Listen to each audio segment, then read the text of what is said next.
With her window of opportunity closing rapidly, Nikki Haley has clearly chosen her preferred line of attack against Donald Trump, that he's old and he is confused.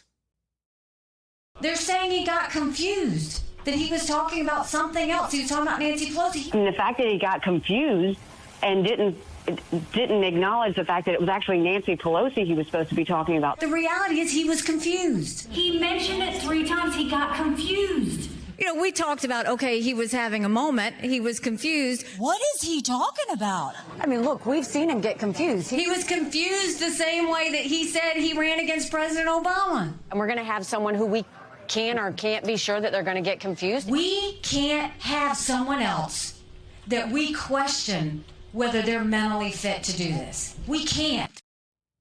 Of course, Haley has a difficult path to the nomination at this point, if any path at all, just given the states ahead.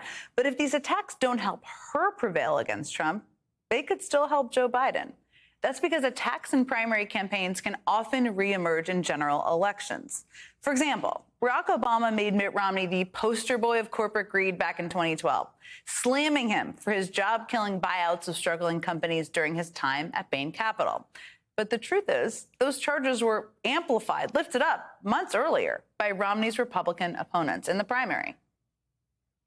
Mitt Romney and Bain Capital were involved with what I call vulture capitalism. They apparently looted the companies, left people totally unemployed, and walked off with millions of dollars. And there's a real difference between venture capitalism and vulture capitalism. Venture capitalism, we like. Vulture capitalism, no. They were making a lot of money while the company was going bankrupt.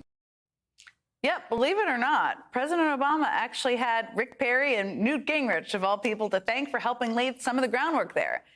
In another example from way back in 1972, Richard Nixon released a brutal ad ridiculing the defense policy of his Democratic challenger, George McGovern, literally using, as you can see there, toy soldiers to illustrate the sweeping cuts that McGovern wanted to make to the armed forces. The thing is, that line of attack originally came from McGovern's primary opponent, Hubert Humphrey, and Nixon uses Humphrey's words to make his point for him.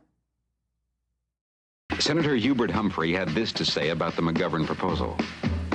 It isn't just cutting into the fat. It isn't just cutting into manpower. It's cutting into the very security of this country. One of the most infamous Republican attack campaigns had roots in the Democratic primary race earlier that year. During the general election of 1988, George H.W. Bush ran a devastating ad against Michael Dukakis, targeting his state's controversial furlough program, which basically gave weekend passes to convicted criminals.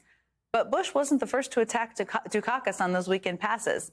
It was actually Dukakis' primary opponent, Al Gore, who pointed out in a primary debate that furloughed prisoners had gone on to commit serious crimes. 2 of them committed other murders while they were on their passes. If you were elected president, would you advocate a similar program for federal penitentiaries? That exchange proved to be a bit of a gift to the Bush campaign that year.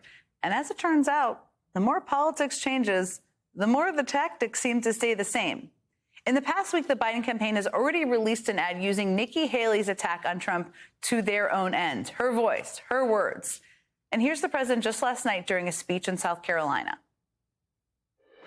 By the way, have you noticed he's a little confused these days?